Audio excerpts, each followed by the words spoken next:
Buenos días, feliz día a todos y muy feliz porque mira con quién estamos aquí, con Emilio Carrillo, que todos habéis venido para disfrutar de su conferencia, así que no voy a extenderme mucho, pero un mínimo de una personalidad como dentro del mundo de la espiritualidad. Yo digo, aunque sea filósofo también, para mí Emilio es un referente, Emilio Carrillo es una opinión personal, es un referente de la espiritualidad contemporánea en España en estos momentos. Emilio Carrillo, economista, escritor, 50 libros publicados y más de 500 artículos, conferenciante, experto internacional en desarrollo local por Naciones Unidas y técnico de la administración. Ocupa, esto no sé si ha cambiado, ocupa plaza, porque algunas de estas cosas de Internet, ocupa plaza de subdirector de área, ocupa plaza de subdirector de área en la Diputación de Sevilla, qué vergüenza, ¿eh? Ha desplegado una amplia labor académica, política y de gestión en desarrollo económico y territorial y hacienda pública, materias en las que ha publicado 34 libros, siendo profesor de diversas universidades españolas y extranjeras. Ha sido vicealcalde de Sevilla, vicepresidente de la Diputación Hispalense y presidente de la Red de la Unión Iberoamericana de Municipalistas. Compaginó siempre estas actividades con el interés por otros ámbitos temáticos, pero fue a partir de una serie de experiencias vitales y conscienciales cuando su atención se centró prioritariamente en la filosofía, la historia y sobre todo en la espiritualidad, campos en los que ha impartido multitud de conferencias y talleres y en los que es autor de 16 libros como Los Códigos Ocultos, Buscadores, Amor, Vida y Consciencia, Dios, Sin Mente, Sin Lenguaje y Sin Tiempo. Gestiona el blog El Cielo en la Tierra, que cuenta con más de 2 millones de visitas. Muchísimas gracias, Emilio, por el regalo de tu presencia, por compartir con todos nosotros esa luz y ayudarnos a despertar. Muchísimas gracias. Pues muchas gracias a Ana y a través de Ana a todas las personas que han organizado este evento, que han organizado este foro y que bueno, pues me han invitado a participar en él, cosa que hago con mucho gusto. Y muchas gracias, por supuesto, a todos vosotros y a todas vosotras por vuestra presencia y por vuestro cariño.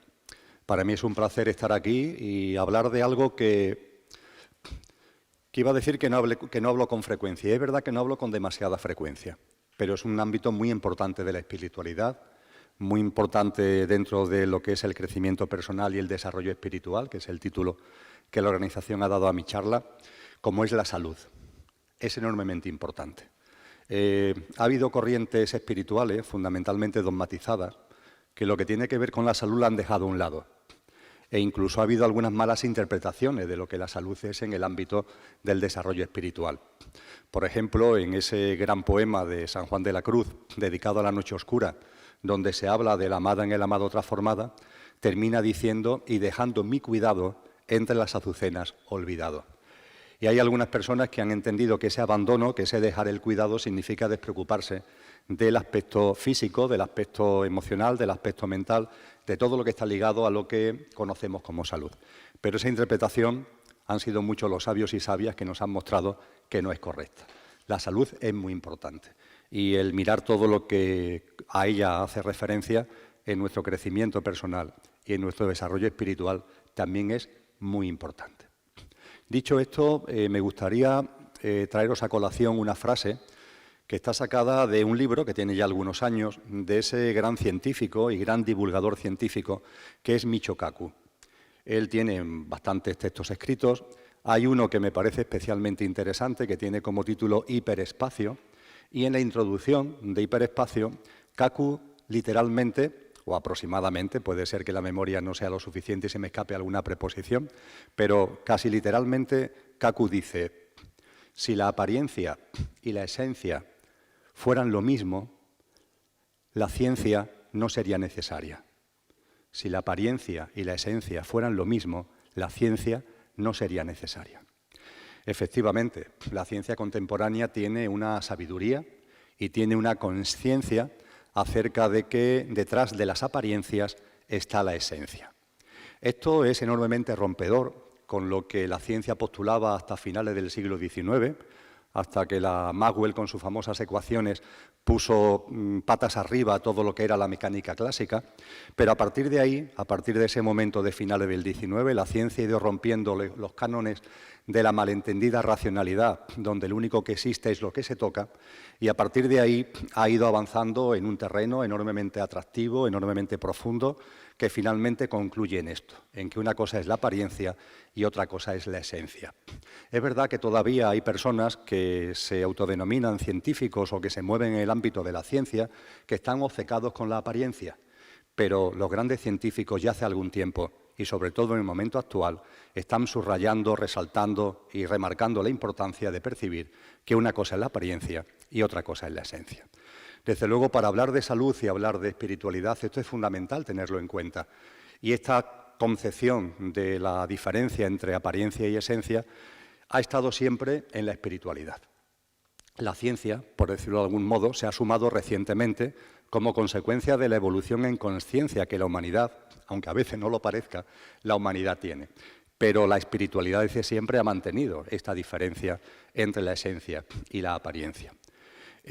Basándome precisamente en esa diferencia y aplicándola al ser humano, hace algún tiempo se me ocurrió, es de las pocas ocurrencias que tengo, porque lo que hago fundamentalmente es leer de textos antiguos, de sabios y de sabias, y en la medida de lo posible recuperar esa sabiduría, divulgarla y adaptarla al lenguaje que utilizamos en la actualidad.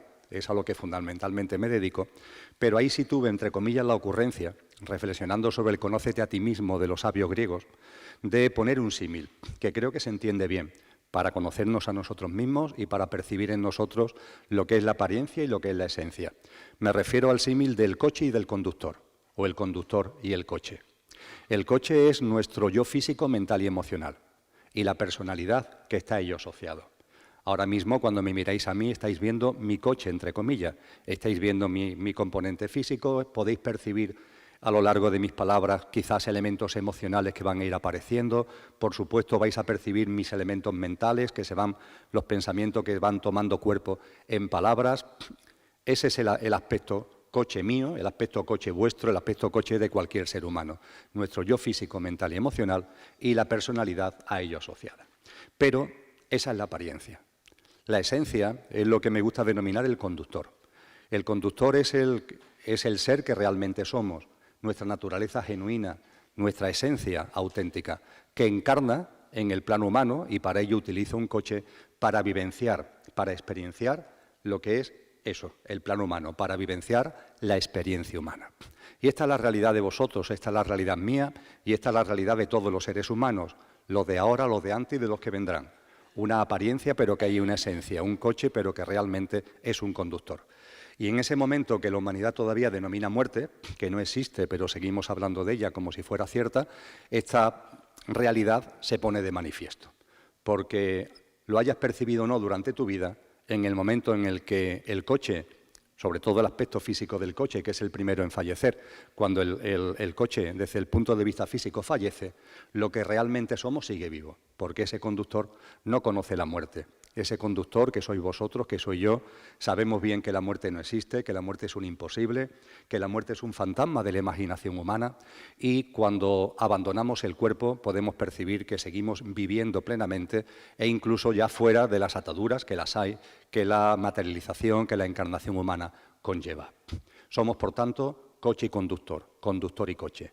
Y esta reflexión va al hilo, o este símil va al hilo de la diferencia entre apariencia y esencia, que es muy importante cuando hablamos de espiritualidad y cuando hablamos de salud. Y en esta especie de introducción me vais a permitir que utilice otro símil más, que os pido que como el del coche y el conductor lo tengáis como telón de fondo de cosas que vamos a compartir. El símil es el de eso que en las enciclopedias se denominan icebergs, los icebergs, los icebergs. Posiblemente la mayoría de nosotros no hayamos visto un iceberg realmente, desde un barco, desde la costa, pero sabemos lo que es.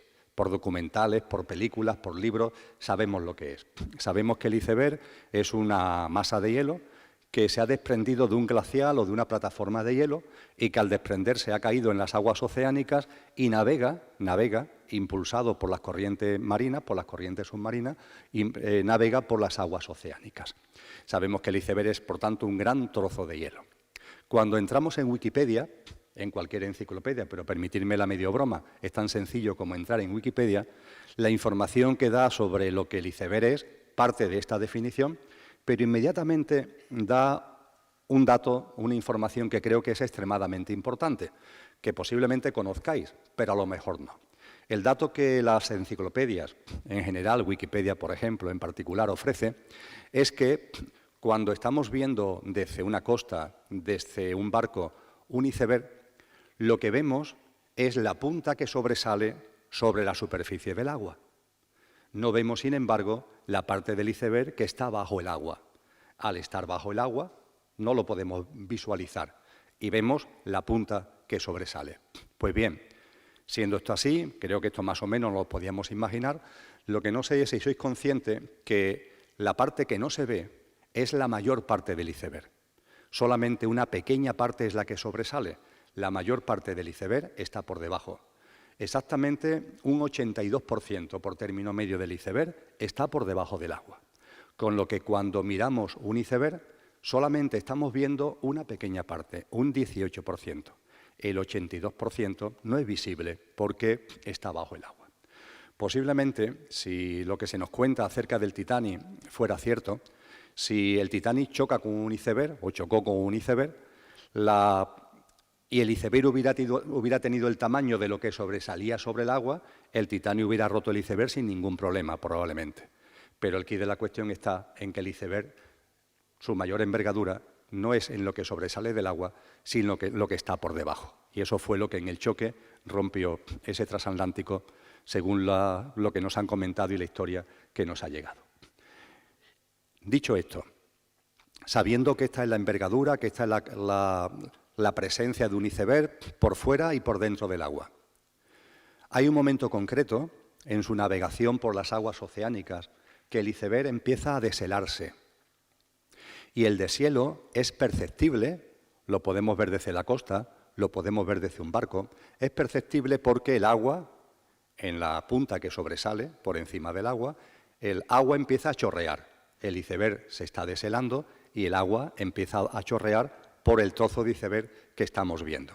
En definitiva, sabemos que cuando el hielo se deshiela, el agua chorrea. Pasa incluso en nuestra casa cuando los cubitos los sacamos del frigorífico. A partir de ahí, la pregunta que nos podríamos hacer es, ¿debido a qué se está produciendo el deshielo del iceberg? Utilizamos la mente concreta y la mente concreta dice, muy sencillo, como va navegando, habrá llegado ya a un sitio donde la temperatura ambiente es mayor de 0 grados y al ser la temperatura ambiente mayor de 0 grados, el iceberg empieza a deshelarse. Pues bien, nos montamos en una barca, nos acercamos al iceberg y ponemos el termómetro cerquita de donde el iceberg está. Y ante nuestra sorpresa, podríamos comprobar que la temperatura ambiente es de menos 3 grados, de menos 7, de menos 10 o de menos 15. Y sin embargo, el agua está chorreando, el iceberg se está deshelando. Qué cosa más extraña, ¿no? Volvemos a repasar, a ver si el termómetro está bien, lo comprobamos. Y el termómetro está bien. La temperatura es, por ejemplo, de menos 6 grados. Y sin embargo, ese trozo de hielo, en la parte que estamos viendo, se está deshelando.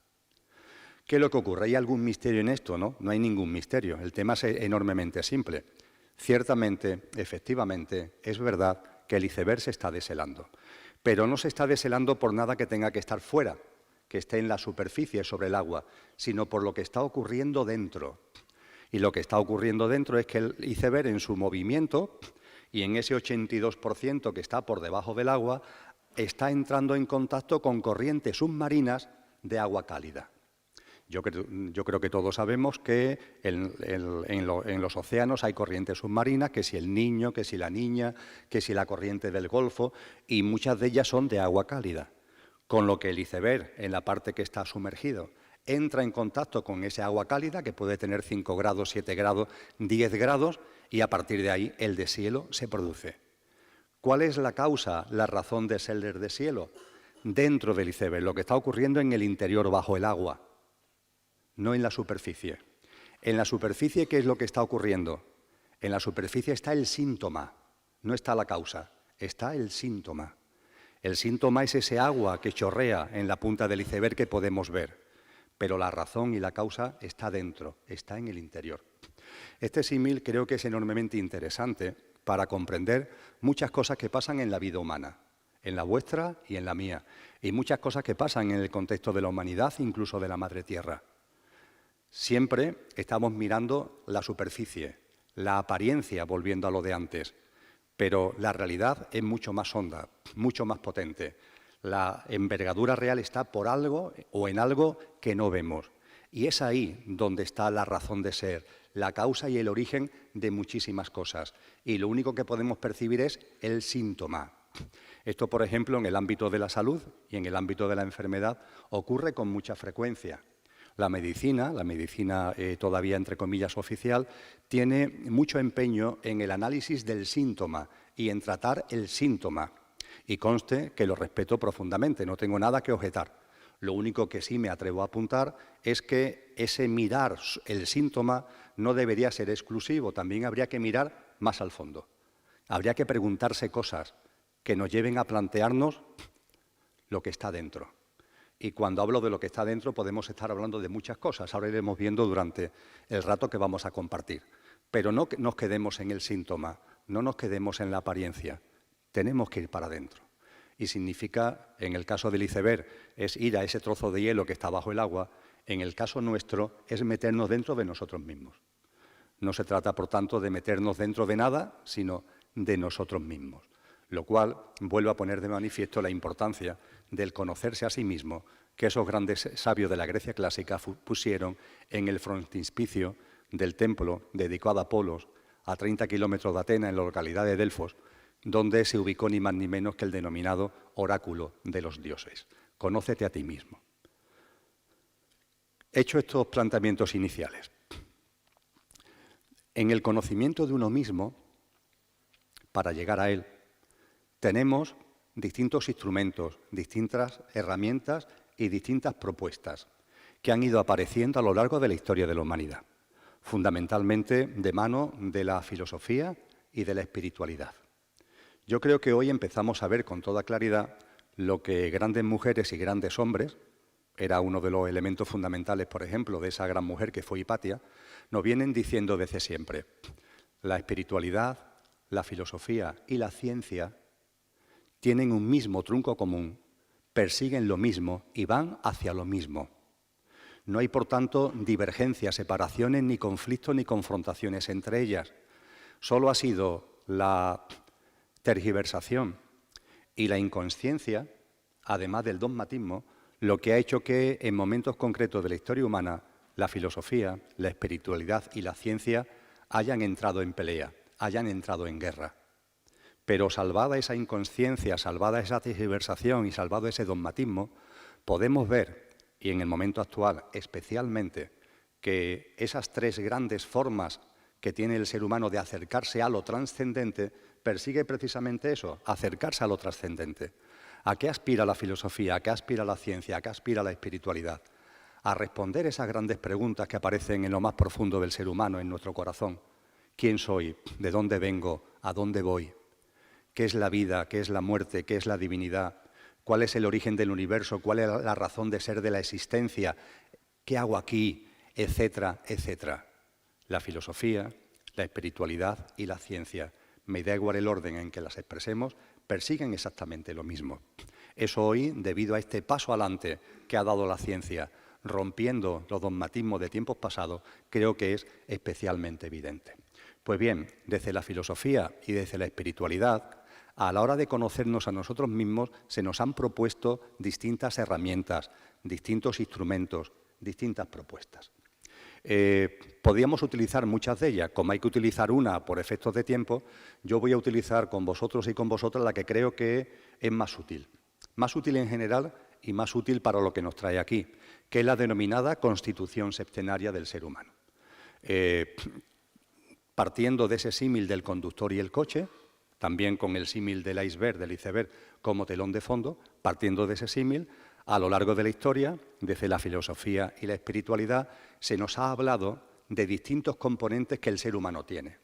Cuando nos miramos, cuando propiciamos nuestro conocimiento, el conocimiento de nosotros mismos, podemos percibir distintos componentes. Fundamentalmente, en el ámbito occidental, ha prevalecido una visión trinaria. La visión que, por ejemplo, en el cristianismo vertió Pablo de Tarso, San Pablo, en la primera carta a los tesalonicenses, donde dice literalmente que el ser humano es cuerpo, alma y espíritu. Hace referencia a tres componentes: cuerpo, alma y espíritu. Hemos hablado hace un momento de los sabios de la Grecia clásica. También ellos tenían esta visión trinaria fundamentalmente, que también se trasladó después al mundo latino. Y lo recoge muy bien, por ejemplo, tanto lo que fueron las aportaciones griegas, helénicas, como las aportaciones romanas, lo recoge muy bien Marco Aurelio en su célebre libro Meditaciones, donde habla de esa composición trinaria, haciendo referencia al cuerpo, haciendo referencia a la psique y haciendo referencia al neuma, siendo el neuma algo similar al espíritu y siendo la psique algo similar al alma. Sin embargo, siendo muy válida y siendo un elemento de aproximación esta visión trinaria de vosotros y de mí mismo, ha habido tradiciones espirituales, algunas de ellas vienen de mucho más atrás que las que he citado, que han ahondado más. En Advaita se habla de 5 componentes. En el mundo de la Cábala se llega a expresar la existencia de 6 componentes, pero hay otra percepción que viene incluso de antes. Nos teníamos que remontar a los textos védicos de hace unos 4.000, 4.500, 5.000 años para encontrar sus primeras formulaciones, que es la Constitución Septenaria. Según esta Constitución Septenaria, y me voy a basar fundamentalmente en el esquema muy simple pero muy interesante que hizo esa gran teósofa llamada Annie Besant en un libro que publica en el año 1898, según esa Constitución Septenaria, lo que yo hasta ahora he denominado coche tiene 4 componentes y lo que he denominado conductor tiene 3 componentes. Los componentes del coche son los componentes perecederos que hay en vosotros y hay en mí. Fijaros, perecederos. Por tanto, están llamados a morir, lo cual no significa que todos mueran con el fallecimiento físico, pero están llamados a diluirse, están llamados a morir. Y estos 4 componentes perecederos son el cuerpo físico denso, el que percibimos a simple vista, el cuerpo etérico, que ya nos plantea más duda, porque la mayoría de los seres humanos no lo ven, aunque hay seres humanos que sí tienen la capacidad de verlo, el ámbito emocional y el ámbito mental. El ámbito mental ligado a la mente concreta, a esa parte de nuestro plano mental que nos sirve para lo cotidiano, para andar por el sota, caballo y rey de lo material y de la vida diaria. Estos son nuestros 4 componentes perecederos: el físico denso, el físico etérico, el emocional y el mental, insisto, ligado a la mente concreta. Y son efímeros. En cambio, como conductores, que también somos, y es lo que somos realmente, tenemos 3 componentes. Pablo de Tarso, cuando hace referencia a cuerpo y alma y espíritu, en el cuerpo mete todos los componentes efímeros. En ese cuerpo de la carta a los tesalonicenses está metido el físico, el etérico, el mental y el emocional. Y habla a su vez de alma y de espíritu. En la Constitución Septenaria se respeta este esquema álmico-espiritual, pero con una pequeña diferencia, aunque es importante. Somos espíritu, es lo que realmente somos, es la esencia divina que todos atesoramos, pero además somos alma, aunque ese alma en el ser humano tiene una doble presencia. Hay una presencia que es posiblemente a la que se refería Pablo de Tarso, que es el alma individual. El alma individual que hay en vosotros, el alma individual que hay en mí, el alma individual que sigue una evolución en autoconsciencia a través de una cadena de vida o de reencarnaciones, pero en la Constitución Septenaria se nos alerta acerca de que ese alma individual, siéndolo, está integrada en un alma universal que también está en todos nosotros. De la misma manera que cuando vemos un gran árbol, imaginaros un árbol muy grande, con muchas ramas, de las que salen más ramas, de las que salen más ramas, y finalmente hay un montón, una cantidad enorme de hojas. Pues bien, cada hoja sería el alma individual que hay en cada uno de nosotros, pero a su vez cada hoja está integrada y pertenece a ese gran árbol que en terminología en sánscrita se le conoce como Buddhi. el árbol del alma universal, el alma universal una al que pertenece y en el que se integran todas las almas individuales. Y alma individual, alma universal y espíritu serían los tres componentes de nuestro conductor. Hecho este planteamiento, en lo que vamos a compartir esta mañana, la parte del conductor la voy a tratar poco. Ahora bien, la parte del conductor para la salud es fundamental. De hecho, cuando un ser humano empieza a tomar conciencia de lo que es y empieza a vivir en coherencia con lo que es, lo cual significa que se da cuenta que sí, que ocupamos un coche, pero que ese coche no somos realmente nosotros, que es muy importante, que nos está sirviendo para desarrollar la experiencia humana, que por tanto merece todo el cariño, todo el amor, todo el respeto, pero no somos nosotros. De la misma forma que en el coche en el que muchos de nosotros habremos venido a este foro, debemos cuidarlo, debemos respetarlo, entre comillas, debemos tenerle cariño por el servicio que nos presta, pero no somos nosotros. La prueba es que nos hemos bajado y estamos aquí en este foro y el coche está aparcado fuera. Esto a nosotros nos sucede cuando se produce eso que denominamos muerte. Y estamos normalmente muy apegados al coche y creemos que somos el coche. Pero cuando nos damos cuenta de que no somos el coche, sino de que somos el conductor, y empezamos a vivir como tal, y por ejemplo empezamos a perder el miedo a la muerte, porque la muerte no existe, cuando se pierde el miedo a la muerte se pierde el miedo a la vida, cuando te vas dando cuenta de tu auténtica esencia va llegando a la vida la confianza, la aceptación, llega también un tipo de acción que es distinta de la que tenías cuando estabas identificado con el coche, es la acción que en el Noble Último del Camino de Buda se habla de la acción correcta, una acción que es desinteresada, una acción que es impersonal, una acción que es puramente de servicio, llena de compasión, de sabiduría, compasión y llena de amor. Y cuando se vive de esa manera, la salud llena el cuerpo. Es lo que nos han enseñado estos sabios y sabias y lo que nos han enseñado las personas que han logrado vivir en esa plenitud. En la plenitud de dejar de identificarse con el coche, percibir que somos el conductor y, por tanto, nuestra auténtica naturaleza y vivir en coherencia y en consonancia con eso. Eso hace que la salud aparezca, que la energía aparezca, que la vida tenga una fuerza y un sentido que no tenía antes. Y eso tiene una repercusión directa en el funcionamiento del coche en todos sus componentes. Por tanto, diríamos que la vía, espiritualmente hablando, más directa, más inmediata de vivir en salud es precisamente el darte cuenta que eres mucho más que el coche, percibir que eres el conductor y vivir en coherencia y en consonancia con ello. Eso nos llenaría, nos llena de vida, nos llena de energía, nos llena de fuerza y nos llena de salud. No obstante, la inmensa mayoría de los seres humanos están todavía o en la inconsciencia acerca de lo que estoy comentando o en transición. Es decir, hay ya un conocimiento de causa de que somos más que el coche, pero todavía hay muchos apegos, todavía hay muchos tics en nuestras conductas y comportamientos, todavía hay muchos hábitos que están ligados al coche. Y precisamente ahí radican muchas de las causas, volvemos al tema del iceberg, muchas de las causas de lo que denominamos enfermedad. Con este telón de fondo de la Constitución sextenaria, con el telón de fondo del iceberg, con el telón de fondo del coche y el conductor, con el telón de fondo de la apariencia y la esencia, voy a compartir algunas cosas en la relación entre crecimiento personal y desarrollo espiritual y salud.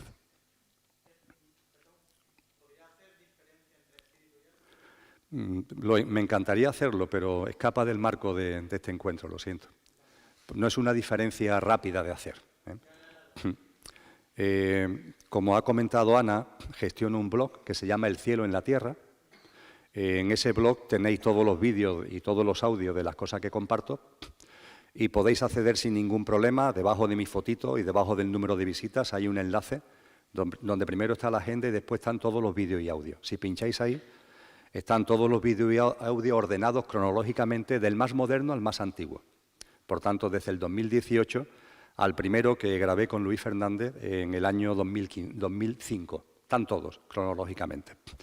Y llamo tu atención en ese sentido a una charla que di en Sevilla el pasado día 3 de mayo, en Madrid el pasado 29 de enero y en Barcelona el pasado 15 de septiembre. En esas 3 charlas, con una duración de unas 2 horas y media aproximadamente, profundizo precisamente en eso. Tienen como título el porqué de la existencia y de la vida humana. Ahí encuentras lo que yo puedo compartir con vosotros, porque es a donde llega, ¿no? Lo que conozco, no llego a más. Ahí es lo que puedo compartir con vosotros, está en esa charla, creo que bien sintetizado. Muchas gracias. Viene bien además esta intervención para marcar un paso, un punto de transición entre lo que ha sido esta introducción y lo que vamos a hablar ahora. Aunque hay un punto de enlace. El punto de enlace, ya que vamos a hablar de salud, es la enfermedad.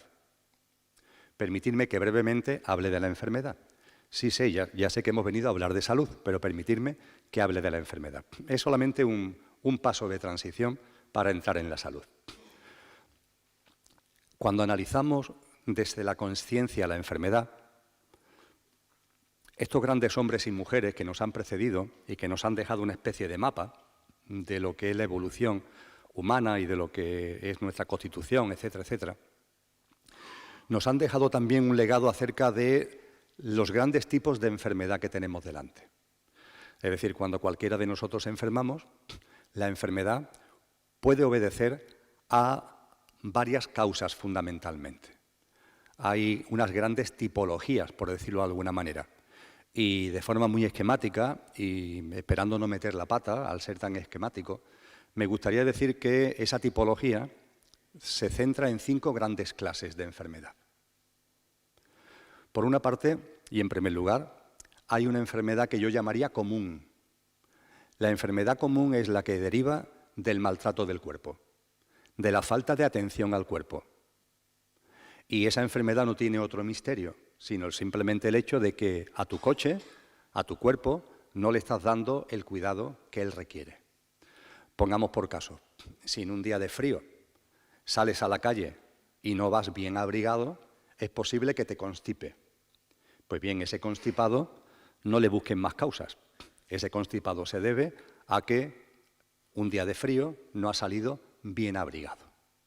Hay un buen número de enfermedades en vosotros y en mí que aparecen en nuestra vida que tienen esta razón de ser. Si algún día, alguna noche especialmente, nos pasamos en la cena, comemos más de la cuenta, lo normal es que eso origine en el cuerpo un malestar. Y entonces pues tenemos dolor de estómago, tenemos ganas de vomitar, simplemente es que no has atendido al cuerpo, no le da al cuerpo el cuidado que necesitas. Volveremos a ello más tarde. Esta es una primera tipología de enfermedad. Yo diría que son enfermedades poco importantes, pero bastante frecuentes, bastante comunes en el devenir de los seres humanos. Una segunda tipología de enfermedad tiene que ver, por irnos al extremo totalmente contrario, a las enfermedades terminales. Enfermedades que llegan a la vida de una persona y que llegan para que la vida concluya. Somos coche y conductor. Desde el conductor tenemos sabiduría suficiente como para saber cuándo nuestra experiencia humana ha llegado a su fin. Hemos encarnado para vivenciar una serie de experiencias y desde el conductor que somos, fundamentalmente desde nuestro componente álmico, tenemos la consciencia y la sabiduría suficiente como para saber que ya hemos llegado al momento en el que toca desencarnar, toca bajarnos del coche y desencarnar. Esto es así, y lo han puesto de manifiesto hombres y mujeres de todas las épocas. Llamo vuestra atención, por ejemplo, a un libro publicado no hace demasiado tiempo en esa editorial que tiene ese título tan curioso de La liebre de marzo, que se titula Despedidas elegantes. Pues en ese libro de Despedidas elegantes, ya el título lo dice todo, se nos ofrece un centenar de casos verídicos de personas que a la hora de hacer el tránsito, a la hora de desencarnar, desencarnan con mayor consciencia. Y algunas de estas personas, no todas, pero hay varias, que son perfectamente conscientes de que ha llegado el momento. De una manera más coloquial, hay por ahí una película que quizás conozcáis muchos, que es El pequeño Buda. En la película El pequeño Buda hay unos monjes budistas que están buscando en niños la encarnación de un lama, porque entienden que ese lama ya, que había fallecido hace una serie de años, ya ha vuelto a encarnar. Localizan a 3 niños, una niña, 2 niñas, lo llevan a Katmandú con su familia, y esa es la trama de la película.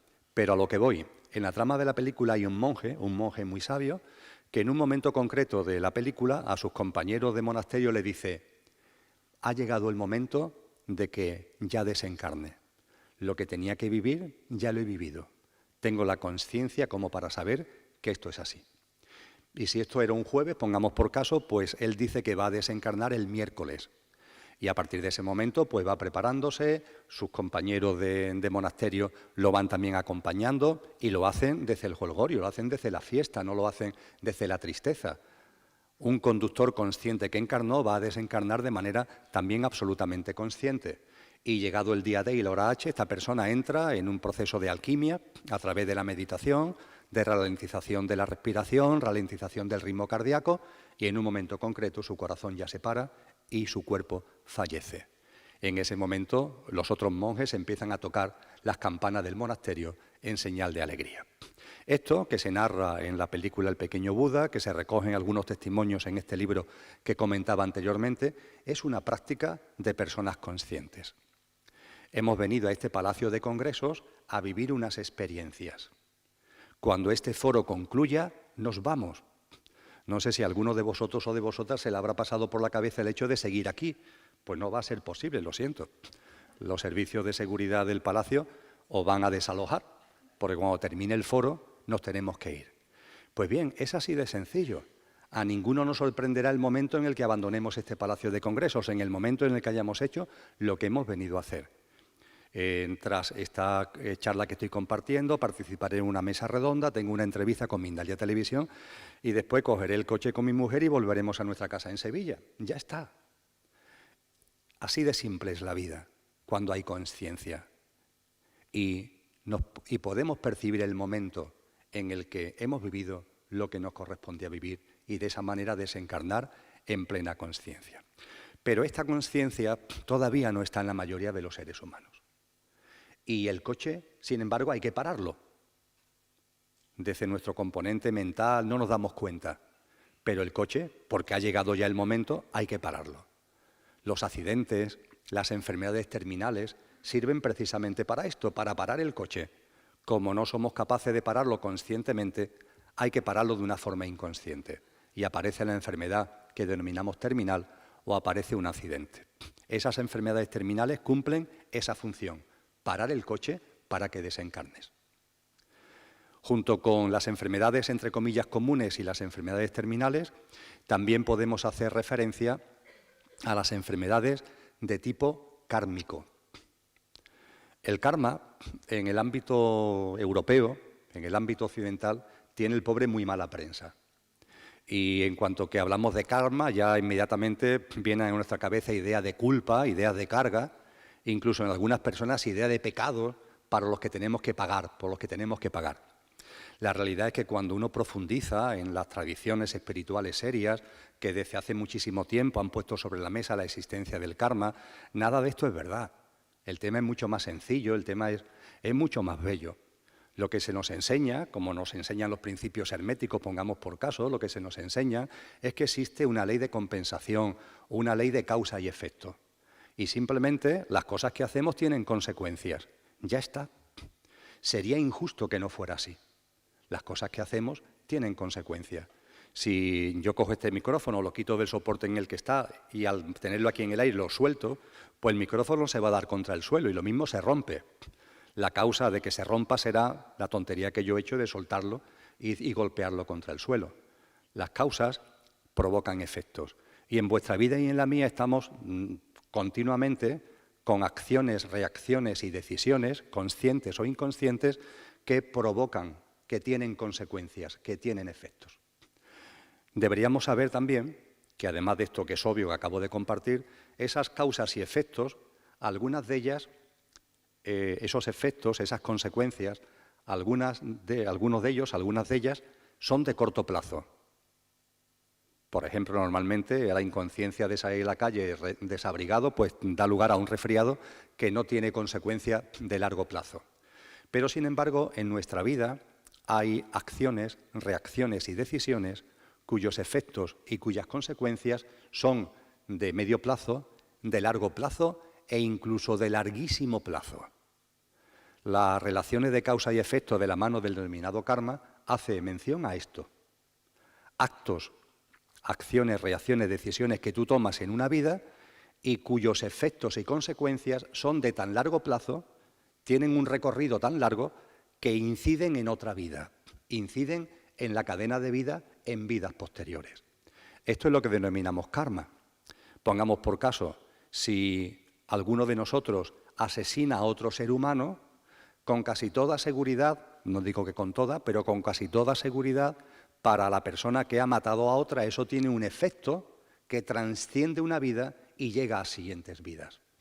De la misma manera, si hay un momento concreto en nuestra vida donde generosamente ponemos nuestra vida en riesgo para salvar la vida de otra persona, con casi toda seguridad eso va a tener un efecto que va a ir más allá de esta vida. Eso hace que se hable de karma positivo, que se hable de karma negativo, pero lo importante es que recordemos que el karma, la palabra, viene también del sánscrito y su raíz, la raíz etimológica es kri, K-R-I, kri, que significa creatividad. Por tanto, cuando hablamos de karma estamos hablando de creatividad. Estamos hablando, si me lo permitís, de una experiencia-oportunidad. No se trata, por tanto, de algo injusto ni de algo malvado, ni nada que tenga que ver con las cargas ni con las culpas. Estamos simplemente hablando de que de vida en vida van apareciendo cosas de vidas anteriores que siguen vivas, que siguen ahí.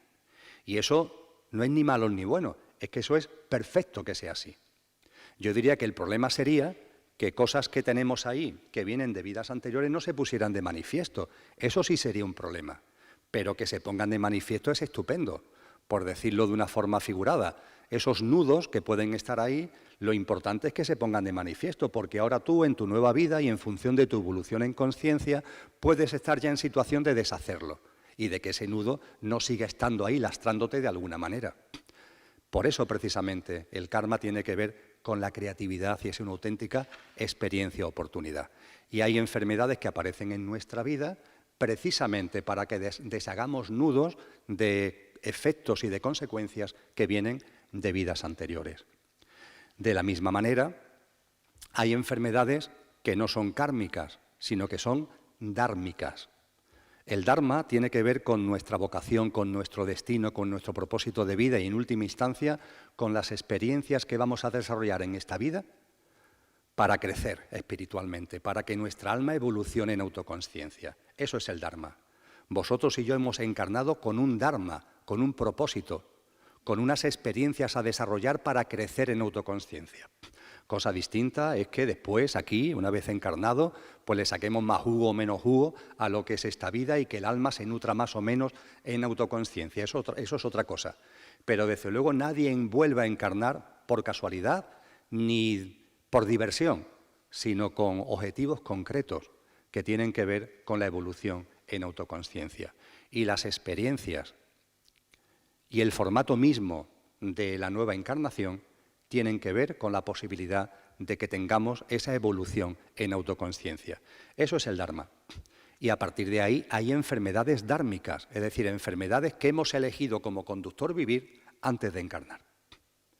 Algunas de esas enfermedades, yo diría que normalmente es así, aparecen muy pronto en la vida de las personas, muy pronto. Son deficiencias psíquicas o deficiencias físicas, a veces ambas a la vez, que aparecen muy pronto en la vida de alguien. Y no tiene que ver ni con temas kármicos, ni tiene que ver con enfermedades terminales, ni con enfermedades comunes. Son algo que tú has elegido para que de esa manera, estando aquí, tengas que vivir de un modo, tengas que vivir con un formato que te sirva para desarrollar las experiencias que precisamente tú requieres en ese sendero que has elegido para esta vida, en lo que es tu sendero dármico, tu crecimiento en términos de conciencia y en términos de espiritualidad.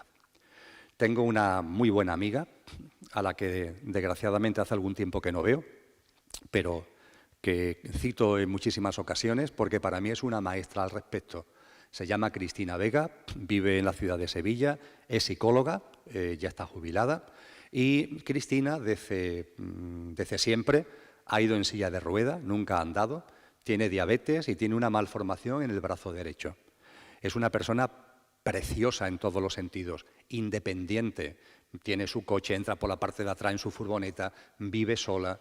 Es una persona que da gusto hablar con ella, siempre con alegría de vivir, siempre con ganas, con una gran vocación de servicio. La ha tenido siempre en el ámbito de la consciencia, en el ámbito de lo público. Fue, por ejemplo, concejala de Medio Ambiente en el Ayuntamiento de Sevilla durante un tiempo. Pues bien, si Cristina, en su silla de ruedas, estuviera aquí, diría, miradme, esto ha sido elegido por mí.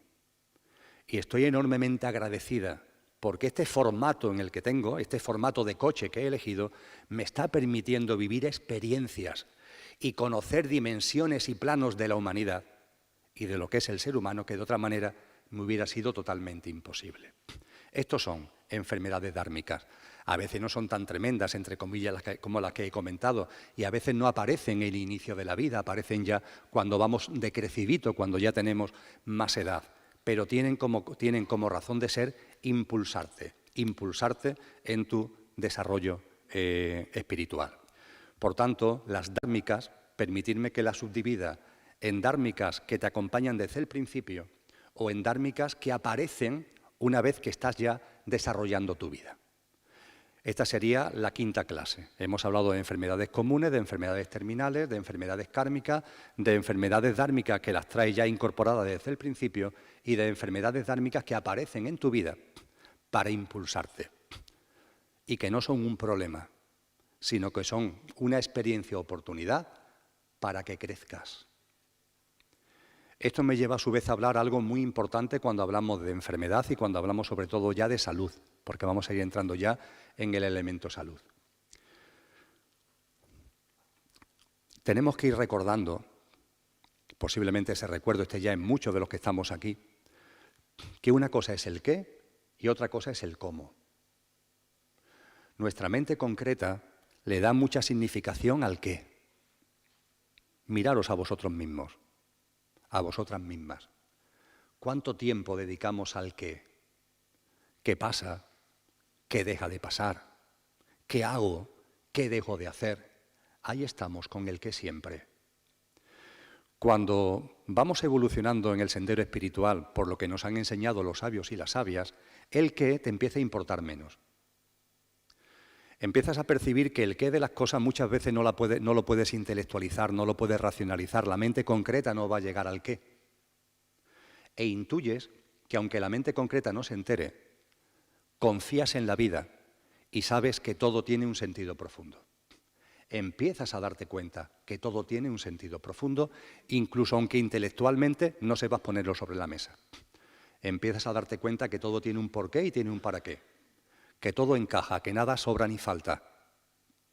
Y en la medida en que te vas dando cuenta de esto, el qué va perdiendo significación. Si en tu vida hay algo, lo que quiera que sea, no es por casualidad. Hay una razón profunda. A partir de ahí, nuestro enfoque en conciencia se traslada de plano y empezamos a centrarnos en el cómo, es decir, en el cómo vivo el qué, en el cómo vivo el qué. A una persona consciente, permitidme que me exprese de esta forma tan coloquial, por favor, que a veces el ser coloquial puede hacer que se queden muchas cosas en el tintero, pero permitidme que por brevedad, por razones de tiempo, me exprese así. Una persona consciente pone mucha más atención al cómo que al qué. Y eso tiene que ver también con la enfermedad. Si una enfermedad aparece en tu vida, sea cual sea el motivo dentro de la tipología que acabo de compartir, esa enfermedad tiene un sentido profundo. Y el hecho no es el qué, que es la enfermedad, el hecho es cómo vives el qué. Desde el punto de vista además de tu evolución en conciencia y de aprovechar esta encarnación para evolucionar en conciencia, ahí está la clave. ¿Cómo vivo el qué? Me da igual el tipo de enfermedad que sea una enfermedad no terminal o sea una enfermedad terminal. ¿Cómo la vives? Compartiendo sobre cosas como esta, yo he tenido ocasión de tener encuentros en grandes hospitales de muchos puntos de España, fundamentalmente con personas que están en las salas de oncología. La mayoría de ellos, cuando están ya hospitalizados, es porque están ya en fase terminal. Y me he encontrado de todo. Me he encontrado con personas que tienen un conocimiento profundo de que la enfermedad ha venido a su vida como una bendición y hace algún tiempo que se centraron en cómo la viven y debido a ello se han convertido no solamente en un ejemplo para ellos mismos, de paz y de armonía en circunstancias aparentemente muy adversas, sino que se han convertido en un ejemplo y un referente para todos sus familiares y todos sus amigos. Recordaré siempre la charla con una persona que tenía un cáncer de pulmón ya muy desarrollado, llevaba 1 año y medio con él, según los médicos le quedaban de 4 a 5 meses de vida, y que después de compartir cosas como esta me dice: Emilio, esto por favor, compártelo en todos los sitios que puedas, y donde puedas, saca a colación esta conversación, porque esta es mi experiencia. Dice: mira, Emilio, yo era una persona que hace 1 año y medio era una persona de mal carácter, malhumorada. Por tontería de la vida, por auténtica tontería, me había dejado de hablar con mis hijos. Por auténtica tontería, pero habríamos dejado de hablarnos. No venían a casa, debido a ello la relación con mi esposa se había agriado muchísimo. Y yo era una persona de mal carácter, siempre enfadada, siempre preocupado de las cosas materiales, muy apegado. Y llegó esta enfermedad a mi vida. Esta enfermedad es terminal. Yo lo sabía desde el principio, me dice él. Y me podía haber ido en un accidente de tráfico, ya está. Sin embargo, sé que desde lo que realmente soy he elegido una enfermedad terminal que tenga un proceso largo. Porque de esa forma, cuando desencarne, voy a desencarnar de un modo distinto a lo que era hace 1 año y medio. La enfermedad nunca me ha preocupado en el qué y me he centrado a vivir el cómo la vivo. Y me he propuesto vivirla desde la comprensión, desde el entendimiento que ha llegado a mi vida como un auténtico regalo, una auténtica bendición. Y debido a ello, poco a poco, en este 1 año y medio, la relación con mis hijos ha ido restableciendo. Empezaron a venir a verme a casa, después a venirme ya al hospital. Ahora vienen todos los días, nos queremos, nos besamos, nos abrazamos. La relación con mi mujer ha cambiado radicalmente, ahora somos una pareja estupenda, nos llevamos muy bien. Y los amigos que vienen a verme dicen: oye, tiene Ricardo, que es como se llamaba este hombre. Ricardo, es curioso, ¿no?, que cuando estaba sano no había quien te aguantara. Y ahora que estás, dice, no me lo dicen, pero lo piensan, ahora estás a punto de morirte, estás alegre, contento. Dice: y efectivamente, Emilio, la enfermedad me ha dado a mí, esta enfermedad terminal me ha dado este regalo. Sé que lo he elegido yo, su formato, y como ya lo he comprendido, ya todo lo que tenía que restablecer está restablecido, porque me voy en paz, porque voy a hacer el tránsito hacia el plano de luz en armonía y en equilibrio, porque es lo que ya tengo dentro, se lo debo a este formato de enfermedad terminal. Y también te digo que me voy ya, porque todo lo que tenía que aportarme ya me lo ha aportado. Dice: quizás lo único que me quedaba es mantener una conversación como la que estoy manteniendo contigo, para que cojas mi legado y la divulgues por ahí. Y me voy ya, me voy ya. Al terminar la charla con él, hablé con el doctor que le llevaba el tema. Dice: hombre, tanto como ya no, le quedan de 4 a 6 meses. Desencarnó a las 48 horas. A las 48 horas. En la misma habitación había otro señor que tenía exactamente la misma enfermedad. Y que eso sí, tuvo la delicadeza de escuchar con respeto la conversación entre Ricardo y yo.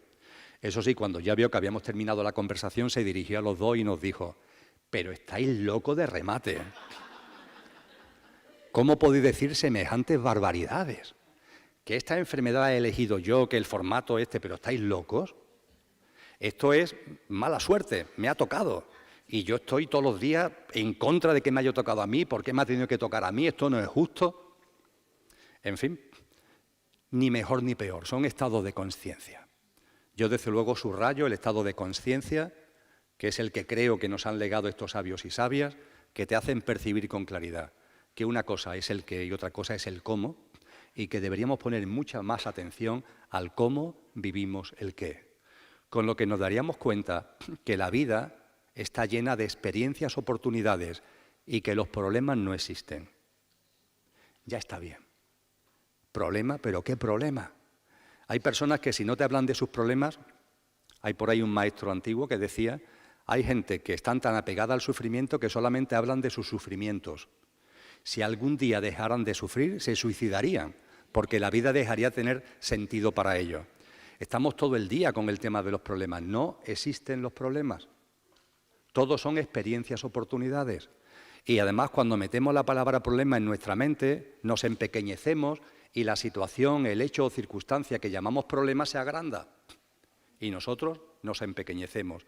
En cambio, cuando empezamos a percibir que no hay problemas, que no hay obstáculo, que hay trampolines, que no hay problema, que hay experiencias, oportunidades, nosotros nos agrandamos, empezamos a sacar nuestra auténtica naturaleza y ese hecho, esa circunstancia, esa situación, esa persona se empequeñece. Esto es así. Y os invito, si no lo habéis hecho ya, a que lo pongáis en práctica. En la diferencia entre el qué y el cómo, te das cuenta de que los problemas no existen y te das cuenta de que los cuentos infantiles tienen una gran sabiduría y esa sabiduría es muy cierta y muy certera. Me refiero al tema de los sapos que aparecen en los cuentos infantiles y que finalmente esconden un príncipe o una princesa. Ese tipo de cuentos están en todas las tradiciones culturales y en todas las épocas. No sé por qué siempre se suele coger de ejemplo a los pobres sapos, que por otra parte son unos animalitos para mí lindos como todas las formas de vida. Pero los sapos en los cuentos infantiles suelen ser el animal elegido para que lo rechacemos, para que nos alejemos. Pero sin embargo nos dice el cuento que cuando a ese sapo, en lugar de rechazarlo, nos acercamos y lo besamos, se convierten en un príncipe o una princesa. Son auténticos regalos en nuestra vida, hablando de enfermedad y hablando de salud. Todo lo que aparece son también auténticos regalos. Y si en lugar de rechazarlo lo besamos, lo abrazamos, veremos con claridad y podremos experienciar con claridad el regalo que esa situación ha traído a tu vida. Estamos tan empeñados en rechazar a los sapos que no nos damos cuenta de lo muchísimo que nos aportan. He dejado como telón de fondo de lo que venimos compartiendo la Constitución Sextenaria. Creo que es momento, para profundizar en el tema de la salud, creo que es momento de volver a ella. Me da igual que os interese más o interese menos. Permitidme que yo lo utilice como herramienta y como instrumento de análisis de lo que realmente somos para profundizar en el tema de la salud. Eso sí, de corazón a corazón, os invito a que si no conocéis esta Constitución Sextenaria, indaguéis acerca de ella. Hay ya multitud de libros que la tratan, en Internet tenéis multitud de material al respecto. En esa Constitución Sextenaria, lo primero que aparece es el cuerpo físico denso. De él ya he hablado algo. Me gustaría compartir que ese cuerpo físico denso, lo primero es intentar que tenga una vida saludable. Eso es lo primero que deberíamos hacer con el cuerpo físico denso, propiciar una vida saludable. Una vida saludable en el ejercicio, una vida saludable en el descanso, etcétera, etcétera. Afortunadamente, hoy en la sociedad va calando mucho lo de la vida saludable. A veces excesivamente, porque a veces sucede que es un elemento de aferramiento al coche en lugar de ser un elemento que sirva para nuestra evolución espiritual. Pero en cualquier caso, bienvenido sea esa importancia que va adquiriendo en la vida de mucha gente la vida saludable, porque efectivamente el cariño y el respeto al cuerpo merece que le demos esa vida saludable. Igualmente, haríamos muy bien en escuchar al cuerpo. Normalmente no lo escuchamos. Es más, cuando hablo de esto hay gente que se sorprende. ¿Escuchar al cuerpo? Sí, sí, porque tú no eres el cuerpo, tú eres otra cosa. He expresado también de una forma muy breve, cuando nos sentamos en silencio y practicamos esa maravillosa práctica que es la respiración consciente y cerramos los ojos, por ejemplo, podemos percibir a nuestro cuerpo físico. Estamos sentados, respirando en conciencia, con los ojos cerrados y percibimos nuestra realidad física. A veces es porque no sabemos muy bien cómo poner las piernas, o tenemos que poner la espalda recta, o nos pica la oreja. Ahí está tu componente físico. También es fácil percibir el componente emocional. No siempre estamos igual de ánimo, no siempre estamos igual de fuerza. Hay días que, entre comillas, como se dice coloquialmente, nos levantamos con el pie izquierdo y no sé por qué, o no sabemos por qué estamos como enfadados o estamos desanimados. Eso también se percibe, ese mundo emocional se percibe cuando guardas silencio y respiras en conciencia. También se percibe el mundo mental ligado a la mente concreta, el mundo de los pensamientos. De hecho, nos gustaría en esos momentos no pensar, pero sin embargo la mente sigue lanzando pensamientos. Ahí está tu ámbito mental. Estos ámbitos de los que nos habla la Constitución Sextenaria están ahí, en el coche, en los elementos efímeros y perecederos. Son simples. El etérico no tanto, pero los demás son simples de percibir. Y uno de ellos es el elemento corpóreo, el cuerpo físico. Escúchalo, escúchalo. Y al escucharlo, tomas la decisión de hacerle caso o no hacerle caso.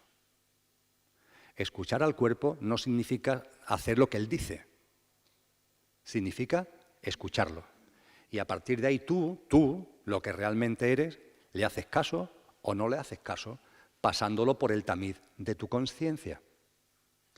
Un ejemplo en el que deberíamos hacerle caso es el que os comentaban hace un rato. Estamos compartiendo una cena con unos amigos y el cuerpo dice, no comas más. A poco que estés atento lo escucharás. El cuerpo te dice, no comas más. Pero como estás ahí con los amigos, sigues comiendo. Finalmente, claro, el cuerpo, como le has dado de comer demasiado, pues se empacha, tienes vómitos. Eso te pasa por no escuchar al cuerpo. Estás con los amigos y estás con una cerveza, con una copa de vino, estupendo. Pero hay un momento en el que ya no es ni una ni dos, sino que son más. Y el cuerpo te dice, no bebas más. Pero claro, tú dices, hombre, estoy aquí compartiendo con mi amigo la sociabilidad que da el alcohol, etcétera, etcétera, y sigues bebiendo. Que lo que sucede es que al día siguiente tienes un pedazo de resaca, claro. Eso te ocurre por no escuchar al cuerpo. Escuchamos al cuerpo y en estos ejemplos que he puesto de manifiesto, deberíamos haberle hecho caso porque nos está hablando con sabiduría y con sapiencia. Hay otras ocasiones donde escuchamos al cuerpo y podemos percibir que el cuerpo no tiene razón. A veces el cuerpo nos dice cosas como consecuencia de los malos hábitos que hemos instalado en él. Y debido a ello nos dice cosas que no debemos hacerle caso. Tengo un amigo que me contaba, Emilio, he ido a un chequeo que me tocaba por la empresa y vengo contentísimo, porque el doctor me ha dicho que no tengo nada, que estoy perfectamente.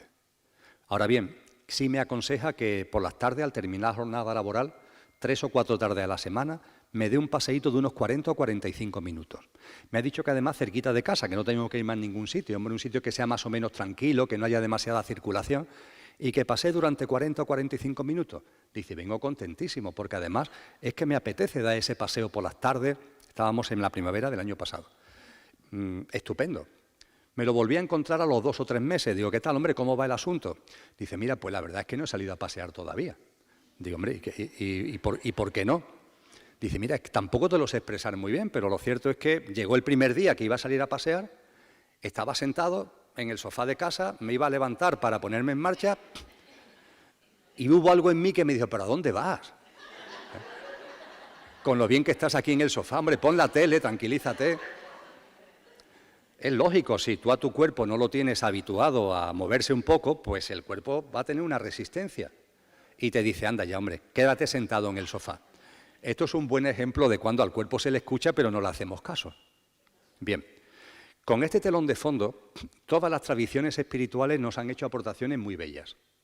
Porque esto que acabo de comentar, de esta forma así tan dicharachera, es importante y se ha sabido desde siempre. Y en las corrientes espirituales, en las tradiciones serias, ¿qué es lo que nos dicen? Por favor, escucha al cuerpo. Y una vez que lo escuches, toma tú la decisión y que el cuerpo te haga caso. Y para que el cuerpo te haga caso, en esas tradiciones espirituales se nos aconseja una moderada autodisciplina corporal. Una moderada autodisciplina. No estamos hablando del silicio, no estamos hablando de flagelarte, de darte contra la pared con la cabeza, no. Estamos hablando de una moderada disciplina.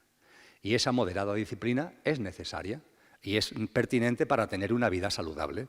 No, aquí se sale a pasear porque yo lo digo y tu cuerpo me obedeces. Y para que el cuerpo se acostumbre a obedecerte, esa moderada autodisciplina es necesaria. Por ejemplo, las prácticas que hay en la religión católica, que han olvidado desde hace muchísimo tiempo el porqué, las prácticas de ayuno, pongamos por caso, tienen que ver con esto. Hoy se ayuna. Y el cuerpo te dice, ¿pero por qué voy a ayunar hoy? Pues se ayuna porque de esa forma te acostumbras a saber que el que manda aquí soy yo. Y hoy se ayuna. En el ámbito islámico, esto lo llevan a un punto máximo con el tema del Ramadán, que ahora están precisamente en él, si mi memoria no falla. Sabéis que esta práctica consiste en no tomar nada, ni alimentos ni agua, desde que el sol sale hasta que el sol se pone. Esto cuando los meses árabes también sabéis que no son fijos, que van variando, con lo cual esta práctica a veces cae en invierno, que los días son cortos, pero a veces caen en fases del año donde los días son más largos. Por ejemplo, ahora los días son más largos y están en la práctica. Imaginaros lo que es no tomar nada desde que el sol sale, a las 7 de la mañana en número redondo, hasta que el sol se pone, ni agua ni ningún tipo de alimento. Diréis, pues valiente cansada, ¿esto para qué sirve? Es una práctica de disciplina del cuerpo.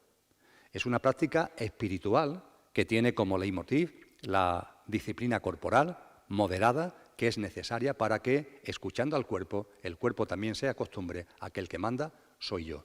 Y esto tiene una gran incidencia en la vida saludable de nuestro elemento corporal, de nuestro elemento cuerpo físico.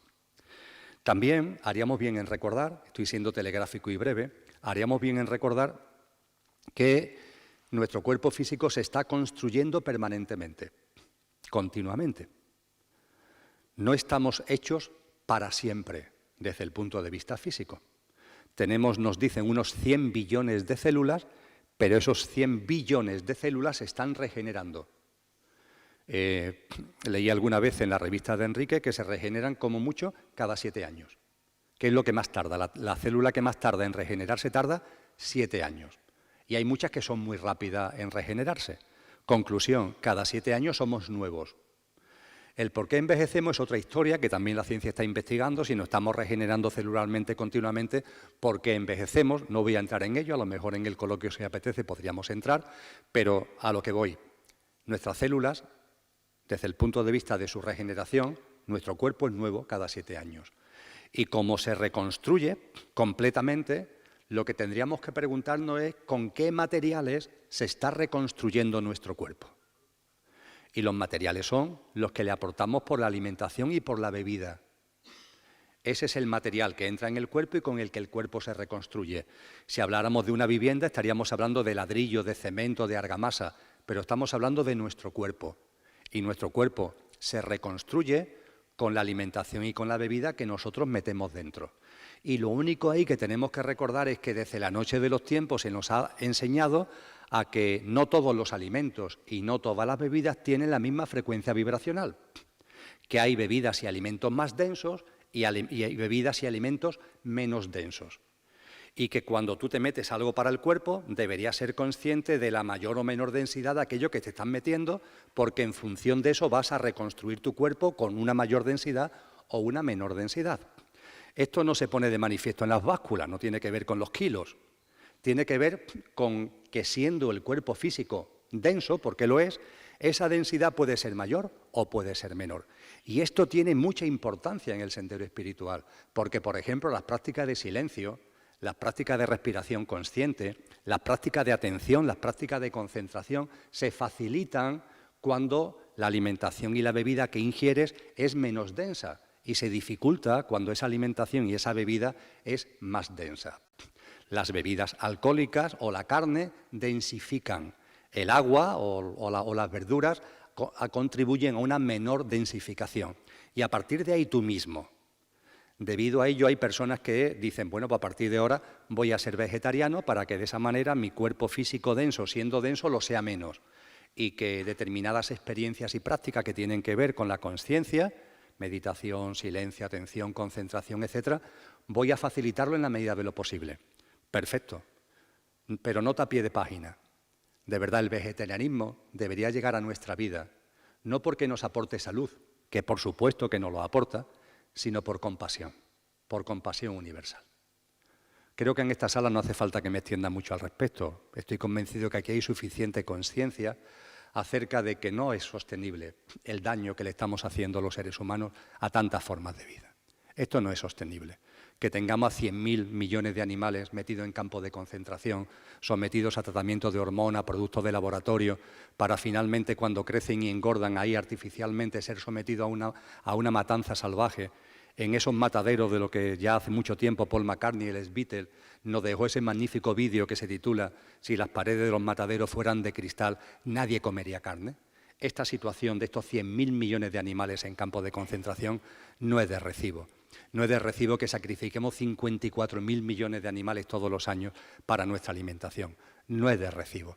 Por lo menos en los ámbitos en los que vivimos, vosotros y yo, donde tenemos muchísimas alimentaciones, muchísimos formatos de alimentación a nuestra disposición, no es de recibo. Es esa compasión, es esa percepción de la inocencia que hay en el mundo animal, la misma que tienen los niños, Y de la misma manera que la inmensa mayoría de los seres humanos ni se le pasa por la cabeza hacer daño al niño por la inocencia que tiene, recuperemos la memoria, salgamos de nuestra amnesia y démonos cuenta que también esos animales tienen esa misma inocencia.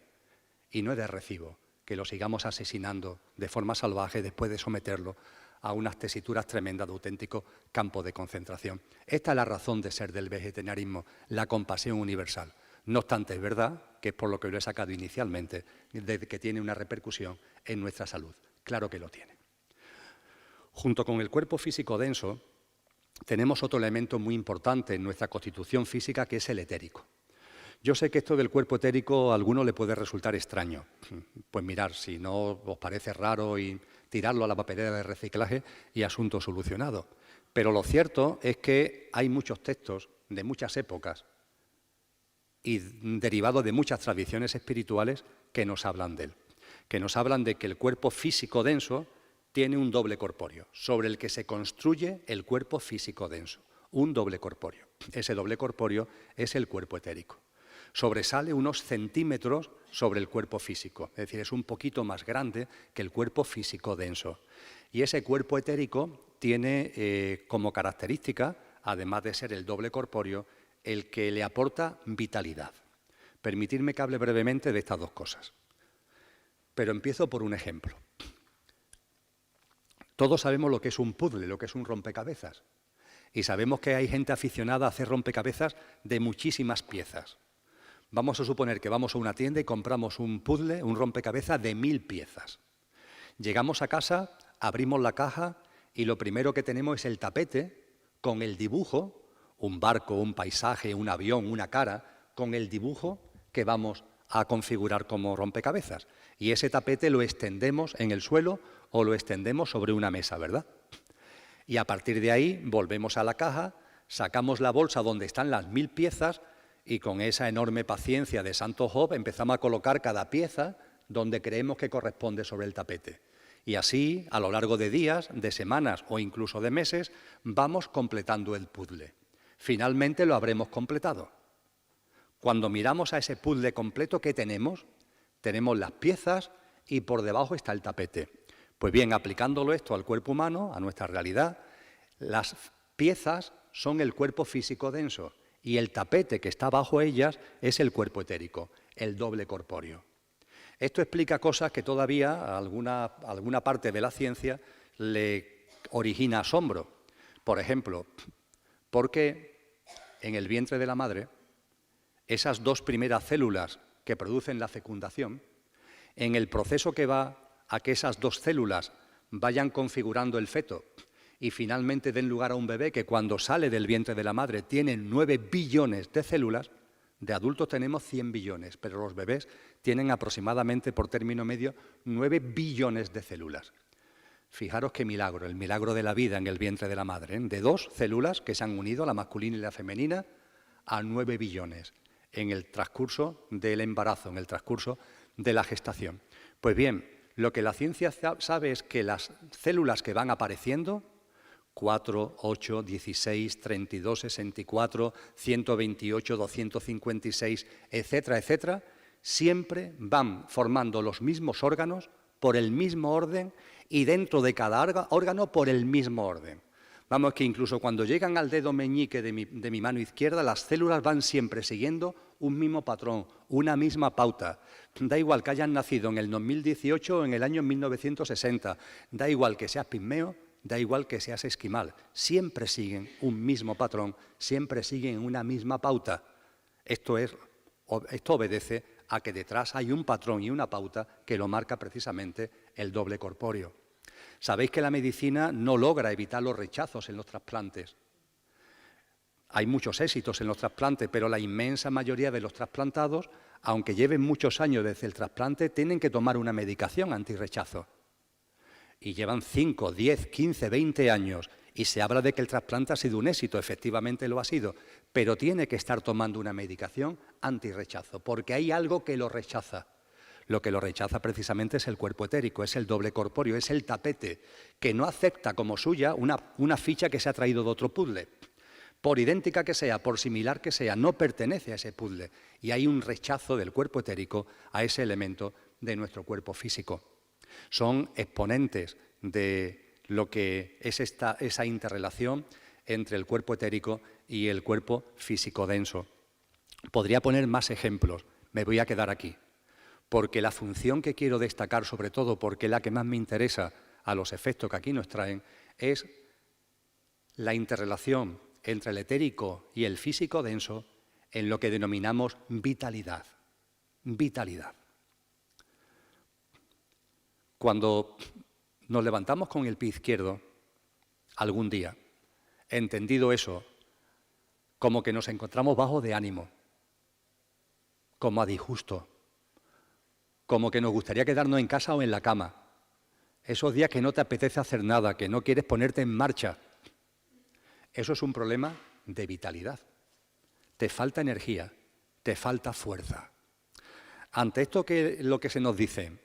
Se han multiplicado los anuncios al respecto, porque en la sociedad contemporánea hay graves problemas de vitalidad, de fuerza y de energía. También es verdad que a veces nos metemos una agenda tan tremenda que esto se multiplica, claro. Pero hay un problema cierto de vitalidad. Entonces, en los anuncios de la tele te venden pastillas, productos, fármacos que te van a aportar vitalidad. Mirad, cualquier persona que mínimamente reflexione al respecto se habrá dado cuenta de que cuando comenzamos un paseo por la naturaleza, me da igual que sea en plena montaña, en la orilla del mar o por un parque cercano a tu casa, nuestro estado de ánimo es distinto antes y después de haber dado el paseo. Siempre se produce eso. Ni siquiera lo buscas, ni siquiera es tu objetivo. Pero cuando has terminado ese paseo por la playa, por la montaña, por el parque, hay algo en ti que ha cambiado. Se manifiesta en una mayor fuerza, una mayor energía, en un mayor optimismo, por decirlo de alguna manera. ¿Eso a qué se debe? Muy sencillo. Se debe a que estamos rodeados de vida. Desde siempre se nos ha hablado del principio vital y de que la vida nos rodea. Se ha divulgado quizá excesivamente, porque también ha habido muchas malas interpretaciones del prana, ¿no?, que se habla en Oriente, en el ámbito oriental. Es la vida que está aquí, que nos rodea, y que se manifiesta especialmente, por supuesto, es donde tiene su especial manifestación, en la naturaleza. Fundamentalmente los rayos del sol y la naturaleza en su conjunto. Son los grandes aportadores de ese principio vital, son los grandes aportadores de la vitalidad. Y eso lo sentimos en nosotros y lo sentimos en nuestro cuerpo físico. ¿Cómo? ¿De qué manera? Mirad vuestro cuerpo físico denso. Tenemos orejas, tenemos, yo más que vosotros, tenemos nariz, tenemos boca. ¿Por dónde nos entra la vitalidad? ¿Cuál es la ventana por donde entra la vitalidad en nosotros? Pues bien, lo que se nos ha mostrado, lo que nos ha enseñado, es que el cuerpo etérico es precisamente el elemento vuestro y el elemento mío que tiene capacidad, porque es más sutil al ser etérico, de absorber esa vitalidad y pasársela al cuerpo físico. Y los clarividentes que esto lo han visto a lo largo de la historia, lo ven como un chorro de energía que van del etérico al físico denso. Y ese chorro de energía tiene su color es como plateado. Debido a ello, se le ha llamado cordón de plata. Y el cordón de plata, pongamos por caso, lo encontráis en la Biblia. En el Eclesiastés hay una mención específica al cordón de plata. Es algo que siempre se ha conocido, algo que siempre se ha sabido. Y ese cordón de plata es el chorro energético que va del etérico al físico, recogiendo el principio vital, la vitalidad que nos rodea, fundamentalmente, insisto, del sol y del resto de la naturaleza, y que el etérico pasa al cuerpo físico. Por tanto, sacando conclusiones prácticas de esto, vamos a ser conscientes de que esa energía, esa vitalidad que a veces podemos sentir que nos falta, está en nuestro entorno. Y ante eso, vete a dar un buen paseo por la naturaleza, toma los rayos del sol, y cuanto más consciente sea, más repercusión va a tener en ti, en términos de fuerza, de energía y de vitalidad. No te mediques, no te mediques. Sol y naturaleza, naturaleza y sol. En esos momentos que podemos sentir que el ánimo se nos viene abajo, que estamos ya incluso en lo que algunos empiezan a hablar de un principio de depresión, naturaleza y sol, sol y naturaleza. El principio vital está ahí a nuestra disposición para que lo utilicemos y para que lo aprovechemos.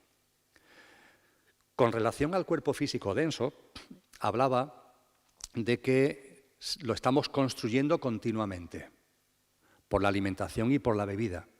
Y con relación al etérico, ¿el cuerpo etérico lo tenemos y es siempre igual? ¿O ese cuerpo etérico está o puede tener modificaciones? Lo cierto es que el cuerpo etérico tiene modificaciones. De ahí que su capacidad para transmitir la vitalidad no sea siempre la misma. A veces el problema que tenemos es precisamente eso, que tenemos tocado, ahora hablaré de ello, al cuerpo etérico y entonces estamos mermando su capacidad de aportar vitalidad al físico, porque el etérico está tocado. Esto de tocado, que obviamente es otra expresión coloquial, ¿a qué me refiero? El cuerpo etérico no está en buena forma porque, o puede deberse a que, el cuerpo etérico no solamente transmite al físico la vitalidad, sino que también transmite al físico denso, las influencias de nuestro mundo emocional y de nuestro mundo mental. Creo que todos sabemos, todos lo habremos experimentado, que nuestro mundo emocional y nuestro mundo mental influyen en nuestro componente físico. Pues bien, esa influencia se hace a través del etérico. El etérico, igual que capta el principio vital, capta las vibraciones emocionales y mentales y se la transmite al cuerpo físico. Eso hace que el etérico sea influenciable por nuestro mundo emocional y por nuestro mundo mental.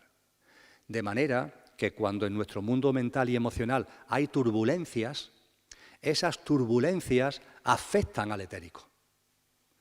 Y afectando al etérico, afectan e influyen en su capacidad de transmitir vitalidad. Lo cual nos lleva a hablar de otro elemento enormemente importante, el efecto en nuestra salud de nuestro mundo emocional y de nuestro mundo mental. Esto per se conllevaría otra charla. Tengo por la organización dado 1 hora y media y me quedan 11 minutos. Voy a ser extremadamente esquemático en lo que voy a comentar, lo que voy a compartir, y en el coloquio, en la medida que consideréis oportuno, con las otras personas podemos entrar al respecto en alguna de estas cosas. El mundo emocional y el mundo mental de la mayoría de los seres humanos está lleno de perturbaciones. La dificultad que tenemos para ver la realidad de la vida se debe sencillamente a eso, a que tenemos turbulencias emocionales y mentales. El sendero espiritual es un sendero que conduce a que esas turbulencias, es el primer paso, vayan desapareciendo. Nos vamos a ese texto conocido para muchos y muchas de los que estáis aquí, los Yoga Sutras de Patanjali, un tratado maravilloso acerca del yoga, y donde se nos plantea yoga como lo que es una auténtica ciencia. Por cierto, del Hatha Yoga, que es lo que se hace fundamentalmente en Occidente, y de aquella manera solo se le dedican 2 aforismos de los casi 200 que hay en los Yoga Sutras. Y en esos Yoga Sutras, en el segundo, se da la definición de yoga. Os sonará a muchos.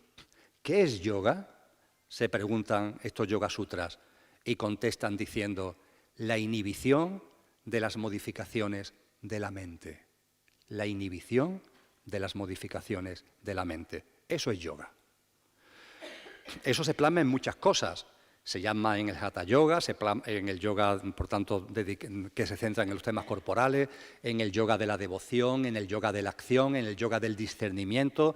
El compendio de todos ellos, que es el Raja Yoga, se plasma de muchas maneras. Pero yoga es la inhibición de las modificaciones de la mente. Y se explica que con esa expresión modificaciones de la mente se está haciendo referencia a las turbulencias emocionales y a las turbulencias mentales. Debemos prestar mucha atención a esto y debemos prestar mucha atención porque influye en nuestra salud a través del etérico precisamente en ese mundo emocional y en ese mundo mental. Con relación al mundo emocional, os llamaría a no tirar a la papelera de reciclaje los consejos en cuanto a conductas y comportamientos que las tradiciones espirituales serias nos han dado.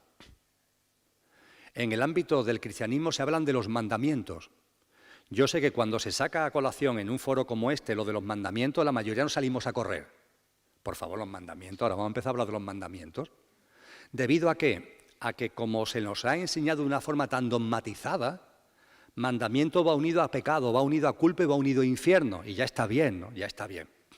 Ahora bien, haremos bien en quitar estos elementos de en medio y el darnos cuenta de que en el cristianismo se habla de no matar, de no mentir, etcétera, y lo llamamos mandamientos. Pero es que en el ámbito del budismo se habla de los paramitas, en su versión de 6, en su versión de 10 o en la versión de 7 que nos enseña Elena Blavatsky en La voz del silencio. En el ámbito del hinduismo se habla del yama niyama, cosas que debes podar de tu vida y cosas que debes introducir en tu vida. Y podría seguir. En todas las tradiciones espirituales serias hay consejos de vida, que siempre son las mismas. No codicies, no mientes, practica la veracidad, no robes, practica la austeridad. Siempre son las mismas. Por supuesto no mates, por supuesto no dañes a otras formas de vida. Siempre son las mismas. ¿Por qué? No la tiremos a la basura. Cuando estas formas de vida, estas prácticas, estos comportamientos, estas conductas las aplicamos, nuestro mundo emocional y nuestro mundo mental se calma. Cuando dejas de practicar la mentira y practicas la veracidad, te vas a dar cuenta de la enorme calma que va a llegar a tu vida. Cuando dejas de codiciar, de robar, la codicia va mucho más allá de los elementos materiales. A veces se manifiesta en envidia, ¿no?, que es el querer tener lo que otro tiene desde el punto de vista no material, sino de intangible, de su forma de ser o de su carácter, pongamos por caso. Cuando practicas la no codicia, irás comprobando cómo tu mundo emocional y tu mundo mental se va calmando tremendamente. No lo tiremos de una forma tan tremenda a la basura. Os invito a reflexionar sobre esto. Os invito a reflexionar también que cuando estamos ante un terremoto emocional, el fallecimiento de un ser querido, una ruptura dura, brusca de pareja, circunstancias económicas en la vida que te dejan tieso, hay demasiados casos y demasiadas ocasiones en las que en la vida del ser humano aparecen terremotos, auténticas tempestades. Pues bien, con relación a ellas hay, sin duda ninguna, un consenso. Ante una tempestad emocional, lo único que podemos hacer es calmarla. Cálmala. Porque mientras que no la calmes, es imposible que hagamos nada. Estás abducido por el terremoto emocional. Esa madre cuyo hijo ha fallecido está rota, la vida ha perdido sentido y no está para nada. ¿De qué le vas a hablar? Está destrozada, rota y abducida por su turbulencia emocional, que es una enorme tempestad. Lo único que cabe hacer ahí es, normalmente además se precisa una ayuda externa, terapéutica, psicológica, psiquiátrica, es ayudar a que ese terremoto minore, esa tempestad minore y la convirtamos, permitirme el símil, la convirtamos en borrasca. Y la tempestad la hemos convertido en borrasca. Ahora bien, ¿qué hacemos ante una borrasca emocional? Ante una circunstancia que aparece en nuestra vida y no es una tempestad, es una borrasca. ¿Me entendéis? Por el símil, tiene menor intensidad. O algo que fue tempestad que debido a tu gestión o debido incluso al apoyo externo hemos convertido en borrasca. ¿Qué hacer? Leyendo, estudiando y divulgando esa sabiduría que viene de tan atrás, lo mejor que podemos hacer con una borrasca emocional es aceptarla. Eso no quita que te metas en ella, que bucees en ella. Eso no quita que indagues en las sombras y te tires a la piscina de tu emoción, intentes buscar la piedra que está ahí en el fondo, la raíz de lo que está ocurriendo. Pero, por favor, date cuenta de lo que dijo Albert Einstein, recogiendo una sabiduría que viene de muy atrás. Un problema no puede ser resuelto desde el mismo plano en el que se provocó. Un problema no puede ser resuelto desde el mismo plano en el que se provocó. Mi experiencia personal, la experiencia de seres queridos, la experiencia de mucha gente que ha compartido conmigo, como a la borrasca emocional le sigas toda tu vida dando vueltas, te puedes quedar toda tu vida en ella. Y puede parecer alguna vez que se diluye, pero vuelve a aparecer. Porque lo cierto es para que las borrascas emocionales desaparezcan y de esa forma dejen influir en tu mundo emocional, en tu mundo etérico y en tu mundo físico, para que eso deje de ser así, lo que tienes que hacer es irte a otro plano. ¿Ese otro plano cuál es? El mental. Vete al plano mental. Y diréis, pero Emilio, si el plano mental está lleno también de turbulencias, está lleno también de pensamientos que no paran. La loca de la casa de la que habló Teresa de Jesús. Bien, recordar también que nuestro mundo mental, el vuestro y el mío, tiene dos niveles. Lo que algunos psicólogos llaman mente concreta y lo que algunos psicólogos denominan mente abstracta. La mente concreta es la que nos sirve para lo cotidiano, para el sota, caballo y rey de nuestra vida diaria, para levantarnos, para ir a la actividad laboral, para los encuentros con amigos, para organizar un encuentro como este, agenda de uno o de otro. Hace falta utilizar la mente concreta. Y la mente concreta es verdad que la tenemos loca, pero fundamentalmente porque nos empeñamos en utilizarla para lo que no vale. La mente concreta nos sirve para comprender, entender, ver y vivir la vida. Lo repito, la mente concreta no vale para comprender, entender, ver y vivir la vida. Os podéis pasar la vida entera utilizando la mente concreta para entender la vida, para verla y para vivirla, y no lo vais a conseguir. Todo lo contrario, os vais a volver locos, vais a trastocar por completo a la mente concreta, la vais a hacer ineficiente para lo que sirve, os va a faltar capacidad de atención y concentración para utilizar adecuadamente la mente concreta. Y lo único que tenemos que hacer es a la mente concreta darle paz y no utilizarla para lo que no sirve. Como está tan acostumbrada y seguirá metiéndose por medio, se le dice: mente, cállate, tú de esto no entiendes, vuelve a tu sitio, porque tú no vales para comprender, entender, ver y vivir la vida. Y para eso utilizamos la mente abstracta. ¿Qué es lo que vale para eso? Esa mente abstracta que está también descrita desde siempre, el mana superior que se nos habla en sánscrito y que está precisamente pensada para que abordemos a través de ella las grandes cuestiones de la vida, los temas trascendentes, no la concreta. Y para comprender y entender la vida, para verla y para vivirla, tenemos la mente abstracta. Deberíamos expandir la mente abstracta, utilizarla mucho más de lo que lo utilizamos. La tenemos a la pobre ahí como olvidada, en desuso.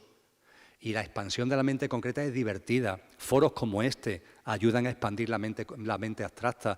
La lectura de libros serios, vídeos, revistas, tertulias con amigos, lecturas en común de textos. Eso, matemáticas, música clásica, es muy amplia las actividades que podemos desarrollar que ayudan a que pongamos en marcha ese otro nivel de nuestra mente que es precioso y que lo tenemos olvidado.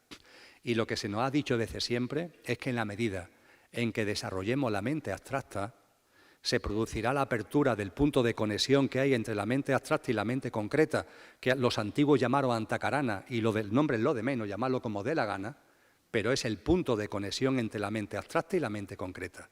Ese punto de conexión en la mayoría de los seres humanos todavía es como un puntito, es como una semilla, porque no han desarrollado la mente abstracta y entonces antakarana no se abre. Cuando vamos desarrollando con perseverancia, con consistencia la mente abstracta, antakarana se va abriendo. Cuando antakarana se abra, en nuestra vida empezará a llover lo que de verdad somos. El conductor al que he hecho referencia hará presencia cada vez mayor en la vida. No nos daremos casi ni cuenta, pero en nuestras conductas, nuestros comportamientos y en nuestro mundo emocional y mental empezará a aparecer lo que somos, con sus cualidades, con nuestra verdadera y genuina naturaleza. Y entre las cosas que vendrán será la gracia de la que habla el cristianismo, la bienaventuranza o ananda de la que habla el hinduismo, y vendrá el discernimiento, que es lo que nos permite pasar de la creencia a la vivencia. Y con esto voy a concluir, pasar de la vivencia a la creencia. Estamos hablando de muchas cosas en este foro, fuera de este foro. Alguna gente, fundamentalmente gente ajena a estos foros, creen que estamos hablando de simples creencias que además para colmo dicen que no tienen fundamento. Aquí no estamos hablando de creencias, yo no hablo de creencias por lo menos, y estoy convencido que vosotros y vosotras tampoco. Empezamos a hablar de vivencias. Esa vivencia, que no es creencia, la trae el discernimiento. Y el discernimiento viene por la apertura de la antakarana que conlleva el desarrollo de la mente abstracta. Y cuando el discernimiento llega a tu vida, empiezas a darte cuenta de cosas que antes no te daba. Y el darte cuenta de cosas que antes no te daba va tranquilizando tu mundo emocional y tu mundo mental y hace que esa borrasca a la que hacía referencia anteriormente, entonces sí desaparezca. Imaginaros el caso de una madre que su hijo de 2 años ha fallecido. Lo primero que tienes es una enorme tempestad emocional. Vamos a darle un tratamiento, un duelo, una gestión, un apoyo para que ese terremoto, para que esa tempestad se convierta en borrasca.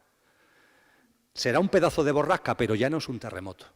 Y a esa madre lo que le vamos a decir es que siga andando, que acepte eso que tiene ahí y que siga andando y que aproveche, que rentabilice la vivencia para desarrollar la mente abstracta.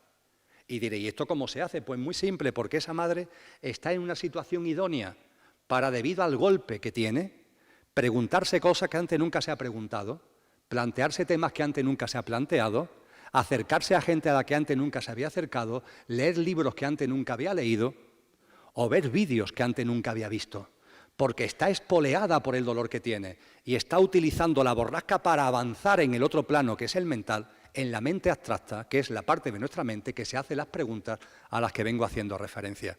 Y cuando la madre persevere en ese camino, el discernimiento puede ser que llegue a su vida. Y esa madre al principio me escuchaba a mí cuando le decía, la muerte no existe, la muerte es un imposible, la muerte es un fantasma de la imaginación humana. Y yo veía que esa madre me miraba con los ojos llorosos y quería creer, como el cartel que tiene Mulder en Expediente aquí en su despacho, I want to believe, quiero creer. Esa madre quiere creer, le va la vida en ello porque está con ese dolor tan tremendo dentro. Pero claro, una cosa es querer creer y otra cosa es vivirlo, experienciarlo. En la medida en que vamos desarrollando la mente abstracta, que esa mamá va desarrollando la mente abstracta y el discernimiento va llegando a su vida, hay un momento en el que ve. Son estas cosas que sabemos que son y no sabemos por qué las sabemos. Tiene mucho que ver también con la intuición que va unido a este discernimiento. Y cuando eso ocurre, la creencia desaparece y lo que tenemos es una experiencia, es una vivencia profunda que nos ayuda a ver la vida de una forma radicalmente distinta, ayudándonos a calmar nuestro mundo emocional y nuestro mundo mental. De esa forma también ayudándonos a mantener más equilibrado nuestro cuerpo etérico y de esa forma también ayudándonos a tener con más salud nuestro cuerpo físico. Muchas gracias por vuestra atención.